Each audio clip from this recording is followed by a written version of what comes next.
So for the next of the Catapult High Performance Practitioner Interviews, I'm at Leeds Trinity University in the UK, and I'm joined by Stuart Cormack from Australian Catholic University, who, with a group of colleagues, is here as part of a, I suppose what we might call some kind of almost an exchange scheme, an exchange of knowledge scheme. So perhaps the best way to open this would be if you could just give us a little bit of an overview as to how this relationship's come about and what it involves. Yeah, so at ACU we have an online degree, Master of High Performance Sport, and as part of that program there's an intensive week in February each year in Melbourne that the students have to attend. But Australian Catholic University, also obviously Leeds Trinity being a Catholic university, there's a link there. And ACU's got an aim of, linking with Catholic universities worldwide.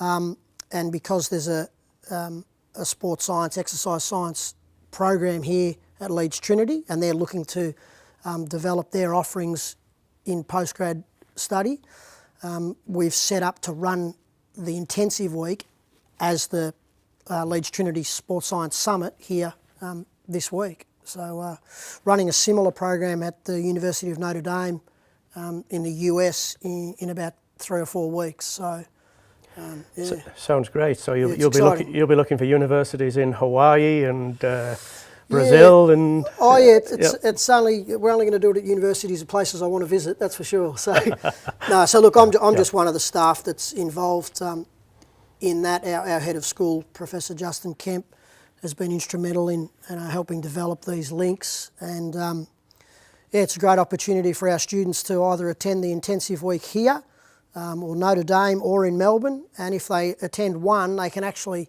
attend the other intensive weeks as what we call our international experience unit, so they can get credit for whenever they attend. So it's sounds fantastic. Yeah, I think so just building the interview a little bit, Stuart, I think it's safe to say that you are quite an experienced practitioner, both and with the greatest respect. Oh, no, I'm old. That's fine. Both as an academic and as a practitioner. And it'd be really interesting for me just to get a little bit of an overview really as to just how you came into this industry. Yeah, gee, probably like most people who end up in high performance sport, you start out with a love of sport.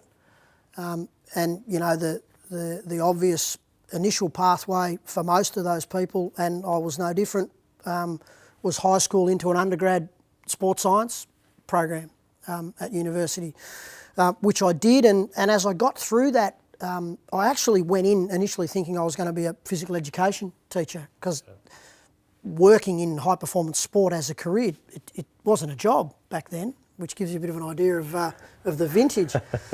But as I got into that degree, I started to really decide I loved these areas of, exercise physiology and, prescribing exercise and what happens when you train. And I thought, gee, I'm not sure about this teaching business, but gee, I like this sport performance angle. Yeah.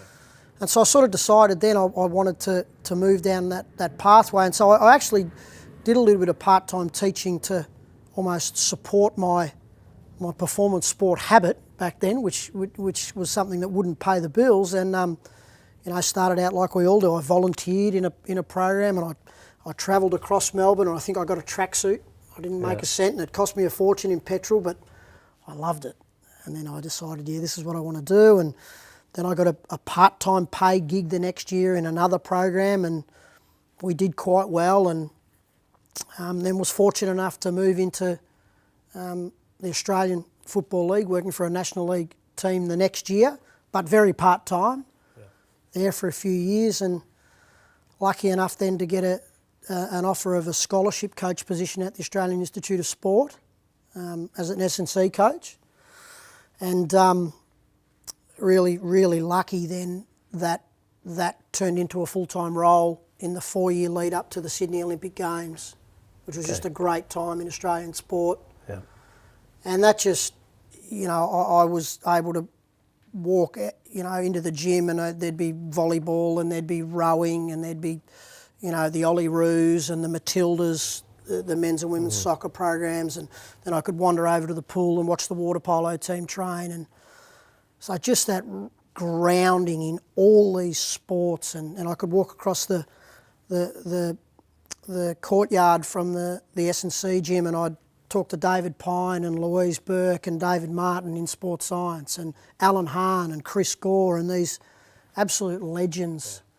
So I was just really fortunate, and that developed my love of performance sport, and then ended up, after the Sydney Olympics, went to the West Coast Eagles, which was in the Perth-based AFL team. Lucky to spend 8 years there, and we had some really good success. And while I was there, completed my PhD in the load and fatigue space. And I guess what got me interested in that was, it's a 4 and a bit hour trip from Perth to Melbourne. And I thought one of my major jobs as the fitness coach there was, I want these guys to be really well conditioned and super strong, but I've got to manage the load because this travel thing's really tiring. Yeah. So I started to think, how can I measure this, and how can I modify training as a result of that? And I was just so lucky. At Edith Cowan University was Professor Rob Newton, and now Professor Mike McGuigan. I was just so lucky, and they supervised my PhD, and my fellow students were Prue Cormy, Sophia Nymphius, Jeremy Shepherd, all doing our PhDs together. So I was bringing the average down, that's for sure. But the grounding that gave me, and the passion for athletic preparation. Yes, that's fantastic. Just going back then to the time at the AIS, I'd contrast, if you like, your grounding at the AIS with the common grounding that you see with youngsters nowadays coming into the industry, where they go straight into one sport or straight into one club. I wonder if you'd like to just perhaps give some thought to the value that might have given you over perhaps the quite narrow experience that people get nowadays. Yeah, it's a really insightful question. For me, it made me. It really did, because I got to go and watch, Alexander Popov train, an Olympic gold medalist Russian swimmer with Gennady Teretsky as his coach. I got to go and see Reinhold Baci, the Romanian rowing coach, work with the men's 8. And so the things I learned about general athletic preparation, and particularly about how much load athletes actually can tolerate if you organise training well. It was amazing, and to see that cross-pollination of ideas between sports, support staff, and it meant that you were always, being respectfully questioned by other people, but it created in your own practice the need to question yourself. Okay, am I doing that right, or could that be done better? And I think it creates a kind of an appetite for developing the way you go about your business.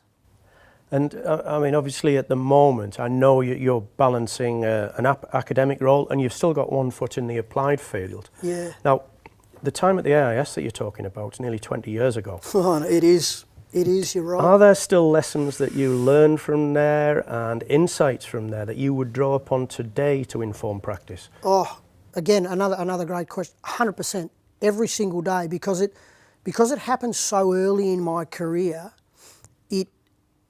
It moulded the way I go about my business. So it instilled in me that need to critically evaluate.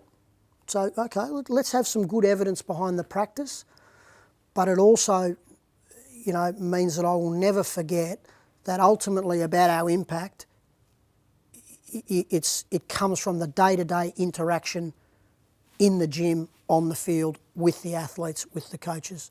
So we don't win gold medals behind the computer. Yeah.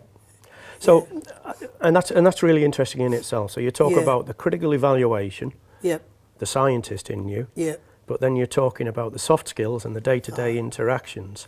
And I suppose, again, looking at the systems that we set up nowadays, where professional sports clubs are awash with junior scientists, Yeah. junior practitioners. And sometimes, I don't know how you feel as to whether these people are truly being developed as scientists and practitioners, or whether they do get a little bit pigeonholed. Oh, I think that's a real danger. Yeah, I think if I put my, let's say that people do think there's a real divide between S&C and sports science, and in some places and people there are. I'd like to think there's an absolutely seamless link between the two. And I think if you want to be a good sports scientist, if that's a behind the scenes thing, you're a lot better one if you can coach.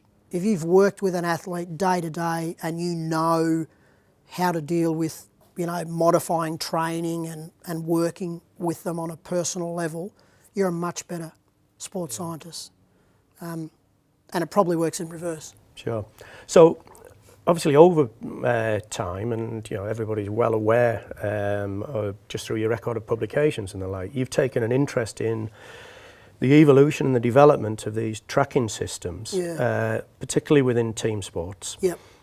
Such that nowadays it seems that they are an indispensable piece of technology. But I wonder whether you'd give us some insight into, I suppose, your journey with these technologies, and maybe how you view them might have evolved and changed over the years. Yeah, well, as you say, the AIS is 20 years ago, nearly, and my first,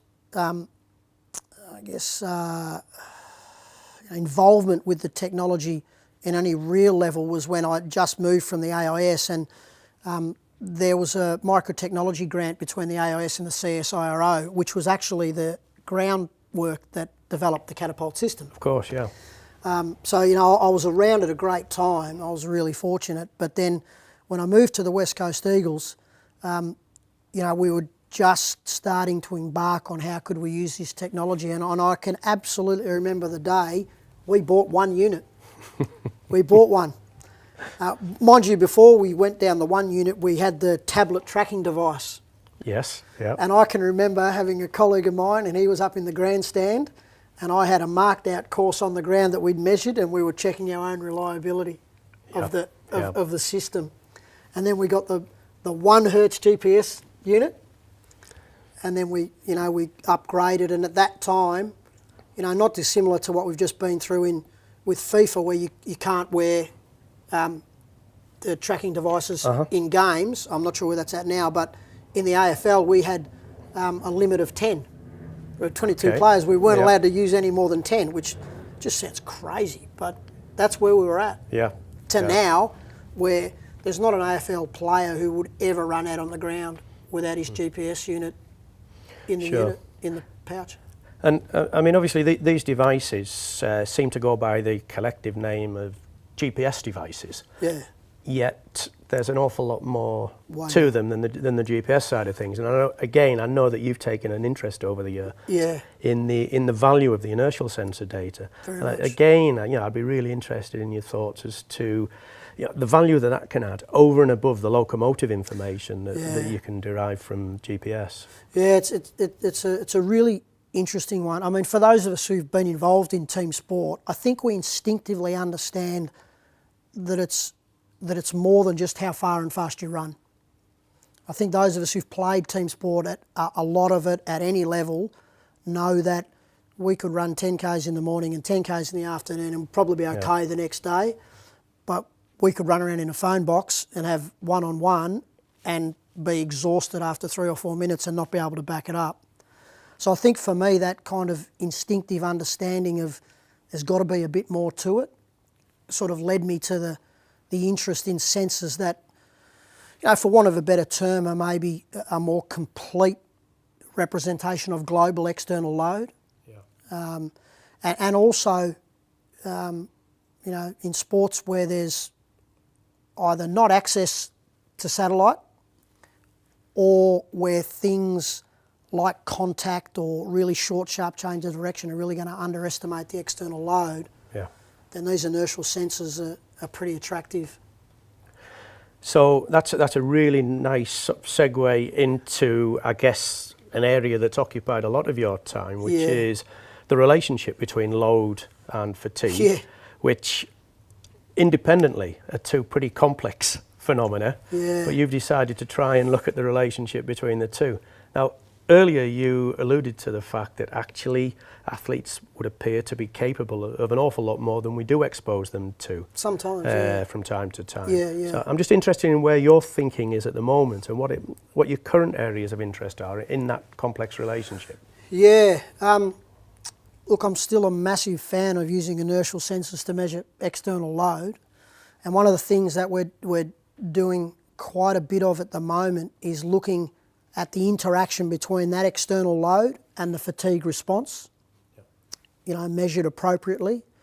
And then because of the insight that you can get from the inertial sensors, the richness of the data, the real next level interest for me is, okay, well, if you are fatigued, what's the impact on subsequent performance? Because if you're tired, but when I play on Saturday, it makes no difference, then I'm not really bothered if you're tired. Yep. What I want to understand is, okay, well, if you are tired, how does that alter how you might move when you play? And that's really the work we've done that's looked at measures of neuromuscular fatigue from a counter movement jump, and then the impact that that's had on the way that player load is accumulated. And the short version being that we're sort of seeing a reduction in the contribution of the vertical vector to total load when you enter a match in a fatigued state. So, on the one hand, we've got the research that you're conducting in the field, but predominantly in a university setting, where understandably you're collecting data on multiples of subjects, all of which are different, all of which are individuals, and then we step into the applied environment, and it may be a team environment, but you've got 30 individuals, all of which are different, and you're trying to create an individual understanding of that load-fatigue relationship. Exactly. What kind of a challenge does that pose for us as practitioners? Yeah, well, it's probably, it's a big challenge, but it's the only one that matters. Because, as you know, just as well as I do, it's all about optimising an individual's performance and preparation so that they can play their role even in a team sport environment. But that's where I think the way data is analysed and reported and ultimately acted upon needs to be on the individual rather than the group level. Yeah. If everyone's got a unit, let's say it's microtechnology, if everyone's done a counter movement jump, I'm probably as a coach not overly interested in the mean response. It's kind of nice when I've got to publish it because that's the mean and a standard deviation. Oh, look what happened to the group. I'm not worried about that when I'm a coach. I want to know what happened to my best player. Where's he at? Is he ready to go? So, that's what it's all about. So looking forward then, obviously the ideal is to get to a stage where pretty much every day you're in a position where you can make individual judgment calls on each of your individual players. How far away from that point are we? Are we there? Are some people actually in that position where they can do that with confidence? That's a great one. I'd love to discuss this. I think we are, but I don't think it relies on microtechnology. You know what I think we've forgotten? Perception. How are you today? How are you feeling today? Yeah. You all right? Is that hammy all right? You've been having some trouble at home. Are you going all right? What do you reckon we need to do with your training? We are slightly in danger of forgetting that conversation. Because if I ask an athlete after every session, how hard was it, and I know how long it was, and I ask them each morning before training how they're feeling, I'm going to get a pretty good gauge on what I need to do. That could be supported by some really clean, well-collected, well-analysed data that's used in a thoughtful way. But, it's a part of the puzzle, but, I call it the handshake test or the look 'em in the eye test. The personal stuff. And that's coaching. And I do worry sometimes that we're not, and am I a sports scientist or an S&C coach? Well, it probably depends what I'm doing. But you know, I hope that people who might have an interest in perhaps the underlying more backroom stuff realise that that's only valuable where the rubber meets the road, and that's the athlete-coach interaction. Sure. Absolutely fascinating. Really appreciate you taking the time pleasure. out of this busy schedule, Stuart, and thanks very much. Oh, look, Fascinating interview. thanks for having me.